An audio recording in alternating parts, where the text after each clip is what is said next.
So ఇప్పటిదాకా మనం test planning phase ఎలా ఉంటుందో చూసాము, టెస్ట్ డిజైన్ ఫేజ్ ఎలా ఉంటుందో చూసాము. ఇప్పుడు నెక్స్ట్ ఫేజ్ వచ్చేసరికి ప్లానింగ్ చూసాము, అనాలిసిస్ చూసాము మనం, రైట్? సో నెక్స్ట్ ఫేజ్ వచ్చేసరికి test design phase. So manual testing లో అన్నిటికంటే చాలా చాలా చాలా చాలా ఇంపార్టెంట్ ఫేజ్ ఈ డిజైన్ ఫేజ్ అండి వంశీ గారు. ఓకే, ఈ డిజైన్ ఫేజ్ లోనే మీరు ఏం చేసినా జరుగుతుంది. ఇక్కడ మీకు ఏం కావాలన్నా ఇక్కడే చేయాలి.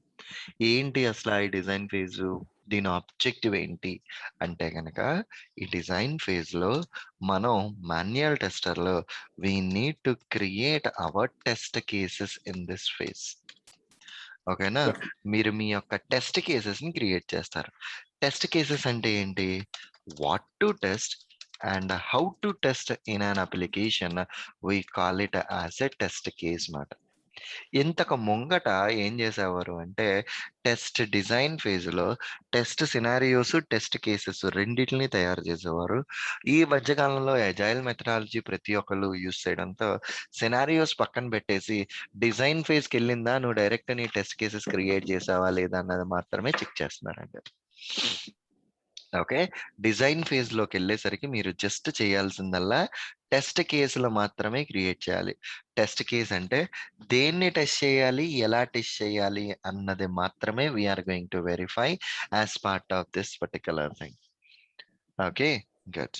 సో నెక్స్ట్ పాయింట్కి వచ్చేసరికి ఇక్కడ ఎట్లా ఉంటది అంటే, ఫస్ట్ థింగ్ ఈ డిజైన్ ఫేజ్ లోకి వచ్చేసరికి ఈ టెస్ట్ కేసెస్ మనం క్రియేట్ చేస్తాం అనుకుంటున్నాం కదా, ఈ టెస్ట్ కేసెస్ ని మనం యూజువల్లీ ఎక్సెల్ ఫైల్లో మెయింటైన్ చేస్తామండి. Okay, so we will maintain in an Excel file. Depending again, ప్రతిసారి ఎక్సెల్ ఫైల్లోనే చెయ్యాలి అన్న రూల్ ఏం లేదు. మీ కంపెనీ వాళ్ళు ఏదన్నా సాఫ్ట్వేర్స్ వాడుతున్నారు అనుకోండి, క్వాలిటీ సెంటర్ కానీ, జీరా కానీ, వాటిల్లోకి వెళ్ళి కూడా చేయొచ్చు. మెజారిటీ ఆఫ్ ద ఆర్గనైజేషన్స్ మొట్టమొదట టెస్ట్ కేసెస్ రాయాలి అంటే ఎక్సెల్ ఫైల్లో మాత్రమే రాస్తారు. ఈ ఎక్సెల్ ఫైల్కి కూడా there is no industry standard. ఏ దానికి కూడా ఒక ఇండస్ట్రీ స్టాండర్డ్ అంటా లేదండి. ఎక్సెల్ ఫైల్ కి ఒక కామన్ గా నడిచిపోతుంది. ఏ కంపెనీకి వాళ్ళకి ఎవరికి కావాలంటే అట్లాగా ఆ టెంప్లెట్ వాళ్ళకి నచ్చినట్టు క్రియేట్ చేసుకుంటారు. సో ఇప్పుడు మన దగ్గర ఒక స్టాండర్డ్ టెస్ట్ కేసు టెంప్లెట్ ని నేను ఓపెన్ చేస్తున్నాను. సో ఒక టెస్ట్ కేస్ అంటే కనుక ప్రతి టెస్ట్ కేస్ కి ఒక ఐడి ఇవ్వాలి మీరు. Okay, TC0001 pre condition. ఈ టెస్ట్ కేసును ఎగ్జిక్యూట్ చెయ్యాలి అంటే ఏది ఉంటే నువ్వు ఈ టెస్ట్ కేసును క్రియేట్ చేయగలవు, pre condition. Test case description, ప్రతి ఒక్క టెస్ట్ కేసుకి కూడా ఒక సర్టెన్ డిస్క్రిప్షన్ ఇవ్వాలి. And then steps to perform, ఈ టెస్ట్ కేసుని ఎలా ఎగ్జిక్యూట్ చేస్తావు. అండ్ ఎక్స్పెక్టెడ్ రిజల్ట్, మీ రిక్వైర్మెంట్ నుంచే కదా మీకు ఎక్స్పెక్టెడ్ రిజల్ట్ వచ్చేది. Expected result, a combination of all these things we can also call it as a test case. Test case ID, precondition, test case description, steps, expected result, ఇట్లన్నిటిని కలిపితే కూడా we call it as a test case అండి. Okay, so pre condition మనకి తెలుసు. Description, ఏం చెయ్యబోతున్నాం మనం ఆ particular test కేసులో. Steps, ఎలా చెయ్యాలి, 1 by 1, point by point. Expected result, ఇలా చేస్తే నాకు ఏమొస్తుంది, ఇవన్నీ ఇందులో పెట్టాలి. ఇలా ఇంత డీటెయిల్గా స్టెప్స్తో సహా రాయాల్సిన అవసరం ఏముంటుంది అంటే, మీరు మీ ప్రాజెక్టుల్లో పనిచేసేటప్పుడు మీ ప్రాజెక్ట్ వాళ్ళకి, మీరు వెళ్ళిపోయిన తర్వాత వేరే వాళ్ళు ఎవరు వచ్చినా సరే కొత్తగా వచ్చిన వాళ్ళకి మీరు రాసే టెస్ట్ కేస్ అన్నది ఎప్పుడూ కూడా ఒక రోడ్ మ్యాప్ లో ఉండాలి. జస్ట్ ఇంకా వాళ్ళు చూసారా, వాళ్ళకి ఈజీగా అర్థమైపోవాలి, వాళ్ళు డైరెక్ట్లీ ఎగ్జిక్యూట్ చేసేసే రేంజ్ లో మనం టెస్ట్ కేసెస్ అంత నీట్ గా అంత సింపుల్ గా మెయింటైన్ చేయాల్సి వస్తుందండి. ఓకేనా? సో ఇప్పుడు ఫస్ట్ మనం టెస్ట్ కేస్ దేనికి రాద్దాం అంటే, అలా టెస్ట్ కేస్ అంటే ఇక్కడ మీరు డెఫినేషన్ చూస్తే దేన్ని టెస్ట్ చేయాలి, ఎలా టెస్ట్ చేయాలి అన్నది. ఓకేనా?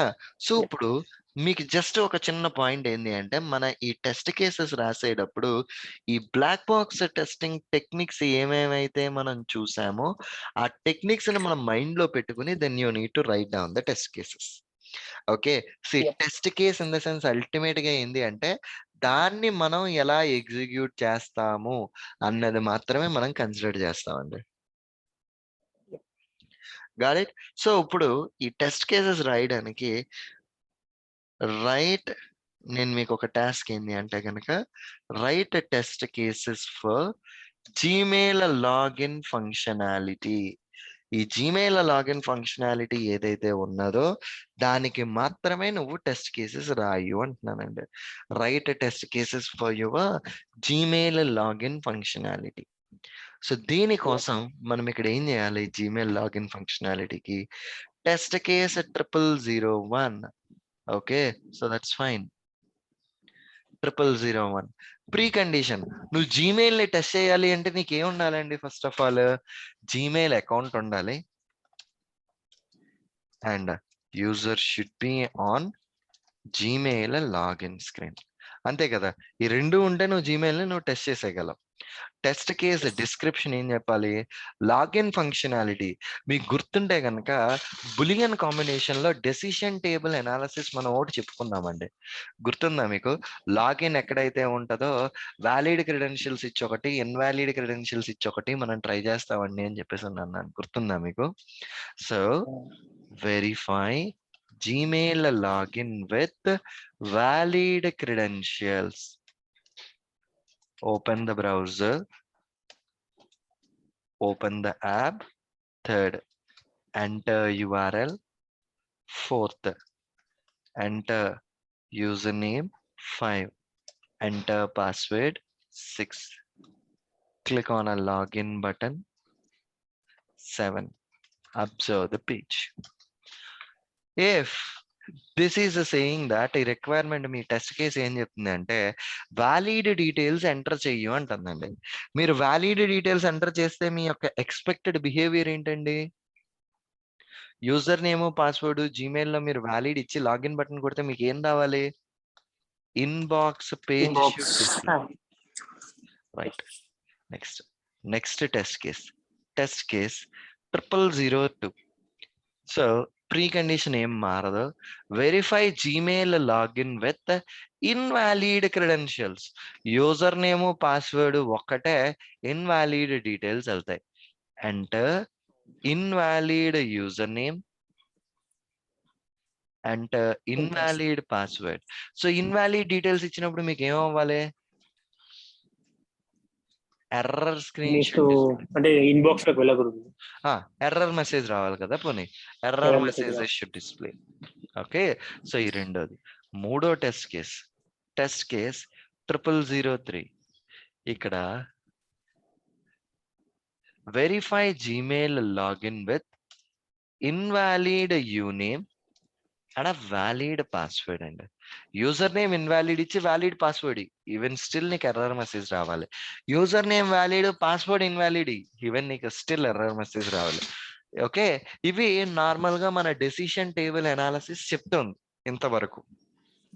ఓకే, సో ఇప్పుడు లాగిన్ స్క్రీన్ లో user name password mandatory fields, అంతే కదా. మ్యాండేటరీ ఫీల్డ్స్ ఎంటర్ చేయకపోతే అసలు మిమ్మల్ని ఎదరికే తీసుకెళ్ళకూడదు. సో అసలు వాల్యూయే ఎంటర్ చేయకుండా నెక్స్ట్ బటన్ కొడితే పని చేస్తుందా, పని చేయట్లేదా, ఎర్రర్ మెసేజ్ వస్తున్నాయా లేదా అన్నది ఇంకొక టెస్ట్ కేసు రాస్తాం. గాట్ ఇట్ అండి? అర్థమైందా? ఏమన్నా డౌట్? సో ఏం లేదండి, అల్టిమేట్ పాయింట్ ఏంటి అంటే ఇప్పుడు user name password mandatory fields కి వాల్యూ ఇవ్వకుండా మీరు ఎంటర్ చేస్తే, అసలు ఏమి ఇవ్వలేదు మీరు అక్కడ యూజర్ నేమ్ కి పాస్వర్డ్ కి, లాగిన్ బటన్ కొడితే మీకు ఏమవ్వాలి? ఎర్రర్ మెసేజ్ రావాలి కదా. అది కూడా ఒక కైండ్ ఆఫ్ టెస్ట్ కేసే కదా. That we need to write down as part of this test case. Okay, and user name password only alphabet numeric తీసుకుంటది. మీరు స్పెషల్ క్యారెక్టర్లు ఇస్తే అది ఎలా బిహేవ్ చేస్తుంది అన్నది ఇంకొక టెస్ట్ కేసు. ఓకే, ఇట్లా మనం వాటిని డిఫైన్ చేసుకుంటా ఉండాలి టెస్ట్ కేసెస్ ని. ఇది బేసిక్ టెస్ట్ కేసు రాయడం ఫర్ జీమెయిల్ లాగిన్ ఫంక్షనాలిటీ. ఇది మీకు అర్థమైందా? ఏమైనా క్వశ్చన్స్ ఉన్నాయా వంశీ? ఇప్పుడు మీకు ఇచ్చే ఇంకొక అసైన్మెంట్ ఏంటి అంటే 2.1 రిక్వైర్మెంట్ ను ఓపెన్ చేసి ఆ 2.1 రిక్వైర్మెంట్ కి టెస్ట్ కేసెస్ రాయడానికి ట్రై చేయండి. Okay, just right down the test cases for 2.1.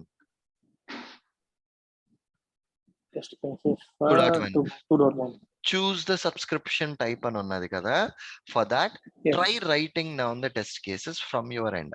అలా మీరు రాస్తే ఎలా రాస్తారు అన్నది ఈ రోజుకి అది ట్రై చేయండి.